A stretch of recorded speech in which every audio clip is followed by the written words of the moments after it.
శ్రావ్య TV ముందుగా headlines చూద్దాం. స్థానిక సంస్థల ఎన్నికలకు ఈసీ కసరత్తు, ఓటర్ల జాబితా వెల్లడి. సంగారెడ్డి కలెక్టర్ కార్యాలయంలో వ్యవసాయం కార్మిక సంఘం ధర్నా. జూబ్లీహిల్స్లో మజ్లిస్ బలం కాంగ్రెస్కు ప్లస్. జూబ్లీహిల్స్ ఉప ఎన్నికలో కవిత కొత్త వ్యూహం, బరిలో మాజీ ఎమ్మెల్యే. వరద సహాయం పేరుతో వసూలు, లష్కరే స్థావర నిర్మాణానికి పాక్ సాయం.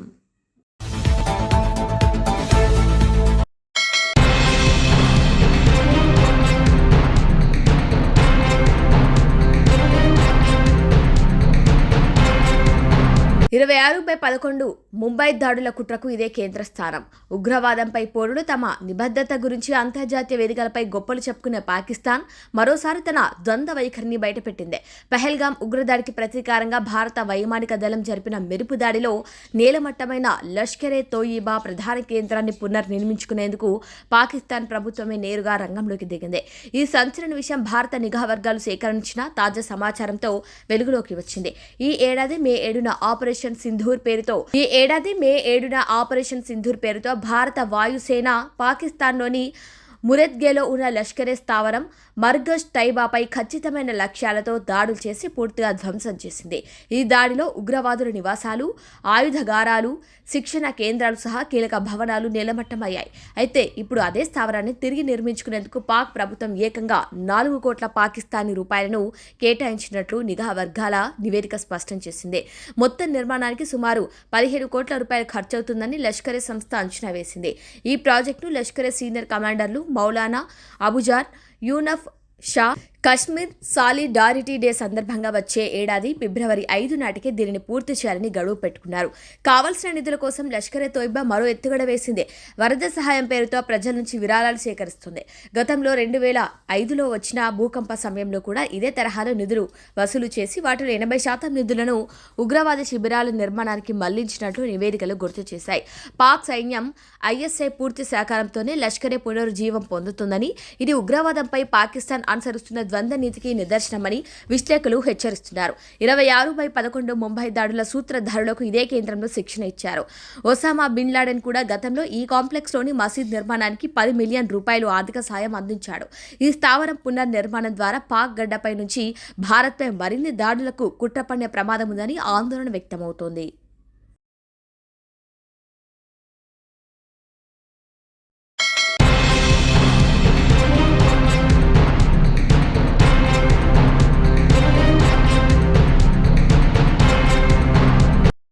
జూబ్లీహిల్స్ ఉప ఎన్నిక కోసం కాంగ్రెస్ పార్టీ వ్యూహాత్మకంగా ముందుకు వెళ్తోంది. సమస్యలన్నీ చుట్టుముట్టిన సమయంలో ఈ ఎన్నిక జరుగుతుంది. సీఎం రేవంత్ రెడ్డి తన కాళ్లకు ఎంతమంది అడ్డుపడినా సరే జూబ్లీహిల్స్లో విజేతగా నిలవాల్సిన అవసరం కనిపిస్తుంది.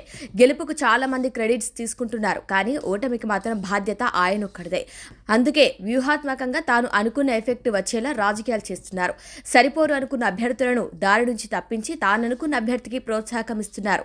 ఇక జూబ్లీహిల్స్ ఫలితాలను నిర్ణయించేది మజ్లిస్ మాత్రమే. ఆయన పార్టీ పోటీ చేస్తుందా, ఇతరులకు మద్దతు ఇస్తుందా అన్నది కూడా విజేతను నిర్ణయిస్తుంది. 2014లో మజ్లిస్ ఎవరికి మద్దతునివ్వలేదు. తమ పార్టీ తరపున నవీన్ యాదవ్ను నిలబెట్టింది. నవీన్ కుటుంబానికి ఉన్న సపోర్ట్, మజ్లిస్ బలం కలిసి గెలుస్తారని అనుకున్నారు. కానీ టీడీపీ తరపున పోటీ చేసిన గోపీనాథ్ గెలిచారు. 2వ స్థానంలో నవీన్ యాదవ్ నిలిచారు. అప్పుడే మజ్లిస్ బలం ఏమిటో స్పష్టమైపోయింది. తర్వాత బీఆర్ఎస్కు సపోర్ట్ చేశారు. అధికారంలో ఎవరుంటే వారు తమ దారికి అడ్డం రాకుండా ఇతర చోట్ల వారికి మద్దతుగా ఉండే వ్యూహాన్ని మజ్లిస్ అమలు చేస్తుంది. అసెంబ్లీలో పోరాటం విషయంలో వారు ఈ రిజర్వేషన్లు పెట్టుకోరు, కానీ రాజకీయాల విషయంలో మాత్రం పూర్తిగా అదే పాటిస్తారు. అందుకే బీఆర్ఎస్ అధికారంలో ఉన్నంతకాలం జూబ్లీహిల్స్ అభ్యర్థిని మజ్లిస్ నిలబెట్టలేదు. బీఆర్ఎస్కు పరోక్షంగా సహకారం అందించింది. ఈ కారణంగానే మాగంటి గోపీనాథ్ మరో 2 సార్లు భారీ మెజార్టీతో గెలిచారు. ఇప్పుడు కాంగ్రెస్ అధికారంలో ఉంది కాబట్టి మజ్లిస్ కాంగ్రెస్కు సపోర్ట్ చేయడం ఖాయంగా కనిపిస్తోంది.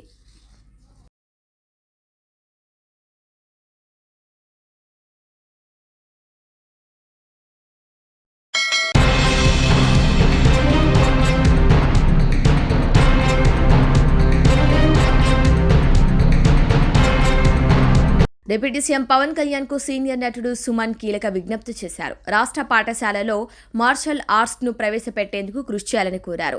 మార్షల్ ఆర్ట్స్ నిపుణుడైన పవన్ వల్ల ఇది సాధ్యమవుతుందని చెప్పారు. కరాటే, జూడో వంటి కళ ద్వారా యువతులని ప్రతిభను వెలికి తీయడంతో పాటు వారికి శారీరక, మానసికంగా ఎంతో మేలు జరుగుతుందని చెప్పారు. దీనికి కూడా తాను సహకారం అందిస్తానని అన్నారు.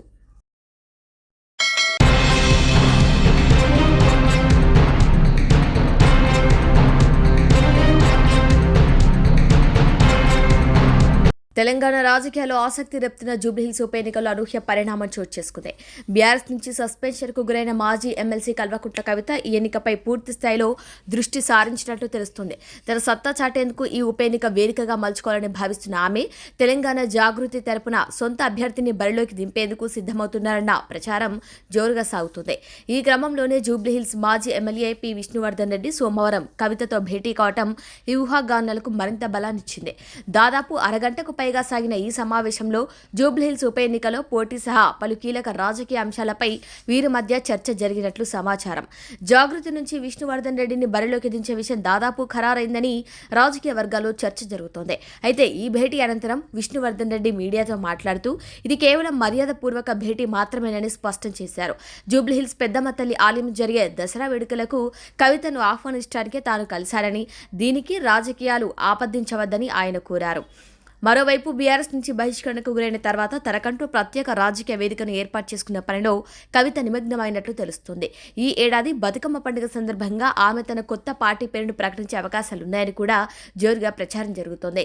ఈ నేపథ్యంలోనే తన రాజకీయ భవిష్యత్తుకు తొలి అడుగుగా జూబ్లీహిల్స్ ఉప ఎన్నిక ఆమె ప్రతిష్టాత్మకంగా తీసుకున్నట్లు విశ్లేషకులు భావిస్తున్నారు.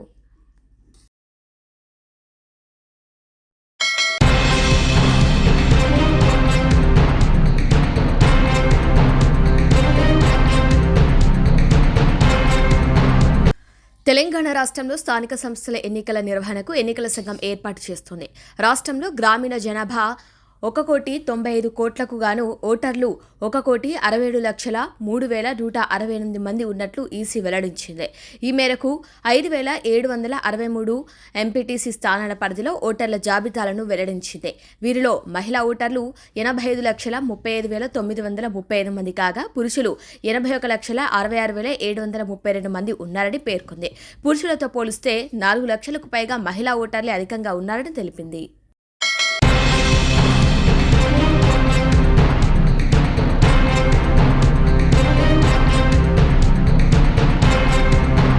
కార్యాలయాల్లో కూర్చొని కాగితాలు చూస్తే అంతా సవ్యంగానే కనిపిస్తుంది. కానీ క్షేత్రస్థాయి వాస్తవాలు వేరుగా ఉంటాయి. అధికారులు మానవతా దృక్పథంతో ఆలోచించి క్షేత్రస్థాయిలో పర్యటించి వాస్తవ పరిస్థితులను గ్రహించాలి అని ముఖ్యమంత్రి నారా చంద్రబాబు నాయుడు జిల్లా కలెక్టర్లకు స్పష్టమైన ఆదేశాలు జారీ చేశారు. ప్రభుత్వ పథకాల ఫలాలు అర్హులైన ప్రతి ఒక్కరికి చేరాలంటే క్షేత్రస్థాయి అనుభవమే కీలకమని ఆయన నొక్కి చెప్పారు. సచివాలయంలోని 5వ బ్లాక్లో సోమవారం ప్రారంభమైన 2 రోజుల కలెక్టర్ల సదస్సు తొలి రోజు సమావేశానికి ఆయన అధ్యక్షత వహించారు. ఈ సందర్భంగా ఆయన మాట్లాడుతూ కొత్తగా నియమితులైన కలెక్టర్లకు రాష్ట్ర ప్రజలు మంత్రివర్గం తరపున శుభాకాంక్షలు తెలిపారు. ప్రభుత్వ పాలనలో ప్రధాని, ముఖ్యమంత్రి తర్వాత జిల్లా స్థాయిలో కలెక్టర్లు అత్యంత కీలకమైన వ్యక్తులని చంద్రబాబు అభివర్ణించారు. ఒక జిల్లా రూపురేఖలను మార్చే ప్రధాన బాధ్యత కలెక్టర్లదే. ప్రభుత్వం రూపొందించిన విధి విధానాలను క్షేత్రస్థాయిలో సక్రమంగా అమలు చేయాల్సింది మీరే. అందుకే సరైన వ్యక్తి సరైన చోట ఉండాలనే లక్ష్యంతోనే సిఎస్, డీజీపీల నుంచి క్షేత్రస్థాయి అధికారుల వరకు నియామకాలు చేపట్టాం. ఎమ్మెల్యే ఎంపిక, మంత్రివర్గ కూర్పులో ఎలాంటి నిశిత పరిశీలన చేశామో అదే తరహాలో సమర్థులైన వారికి కలెక్టర్లుగా నియమించాం. మీరంతా ప్రభుత్వానికి మంచి పేరు తెచ్చేలా పని చేయాలని ఆయన ఆకాంక్షించారు.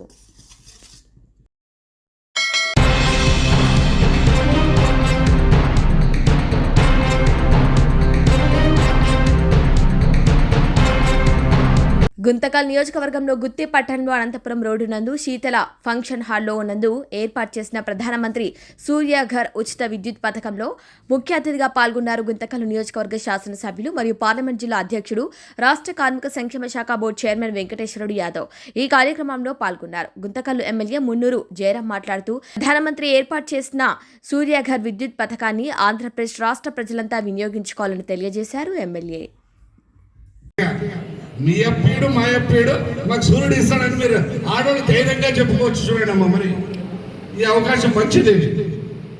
కాబట్టి 3 కిలోవాట్స్ అయితే ఇన్ని రకాల ఏసీ అన్నీ ఉపయోగించుకోవచ్చు.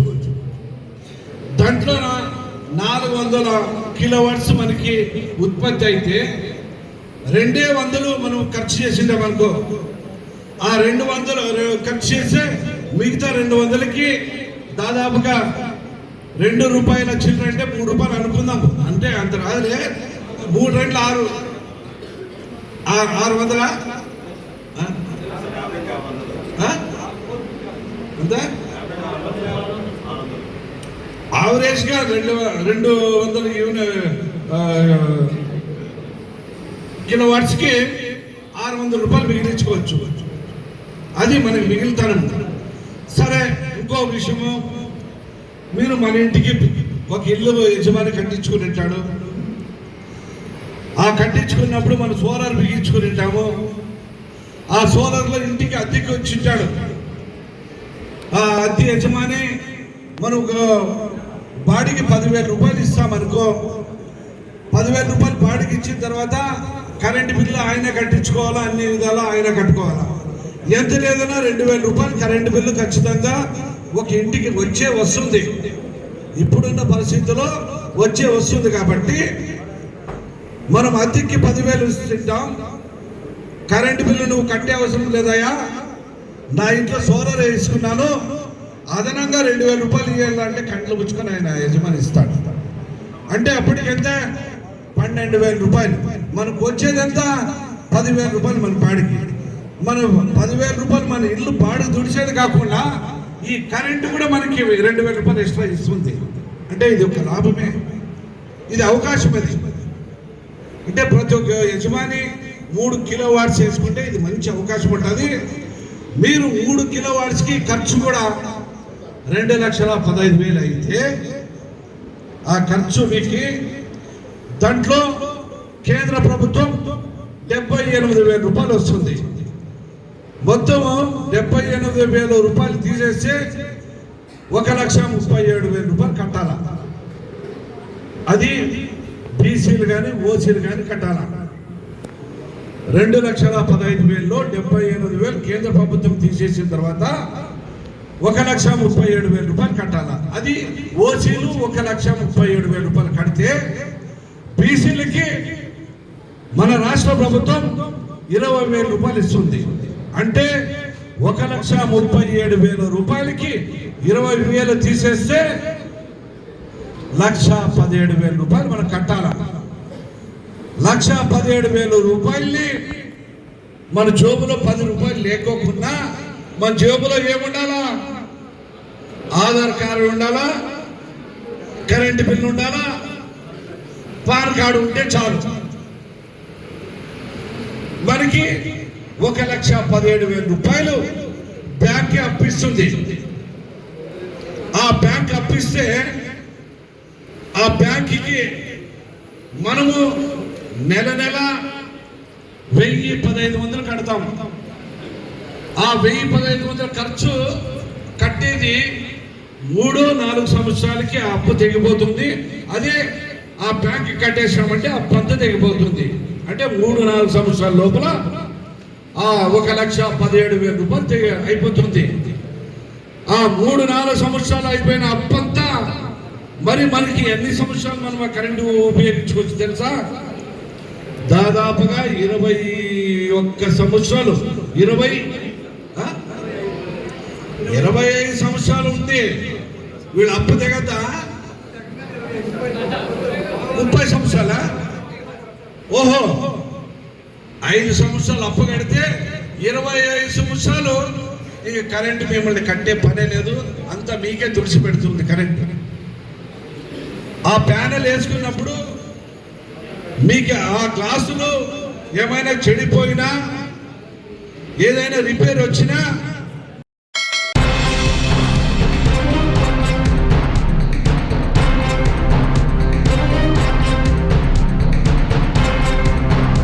ఎల్లోయి గ్రామంలో వేసిన భూ నోటిఫికేషన్ రద్దు చేయాలని కోరుతూ వ్యవసాయ కార్మిక సంఘం సిపిఎం జిల్లా కార్యదర్శి జయరాజ్ మద్దతుతో సంగారెడ్డి జిల్లా కలెక్టర్ కార్యాలయం ముందు సోమవారం ధర్నా నిర్వహించారు. రైతుల నుంచి బలవంతంగా భూములు తీసుకోవద్దని డిమాండ్ చేశారు. ప్రభుత్వం స్పందించకుంటే ఆందోళన చేస్తామని హెచ్చరించారు. రాష్ట్ర ప్రభుత్వం వైఖరి రద్దు చేయాలి. ఎలుగోలో వేసిన నోటిఫికేషన్ వెంటనే వర్ధిల్లాలి. ఎలుగై రైతుల ఐక్యత, వర్ధిల్లాలి. ఎలుగై రైతుల ఐక్యత, రక్షించాలి రైతుల పట్ల రాష్ట్ర ప్రభుత్వం వైఖరి.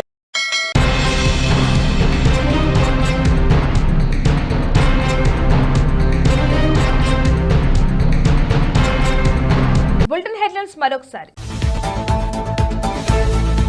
స్థానిక సంస్థల ఎన్నికలకు ఈసీ కసరత్తు, ఓటర్ల జాబితా వెల్లడి.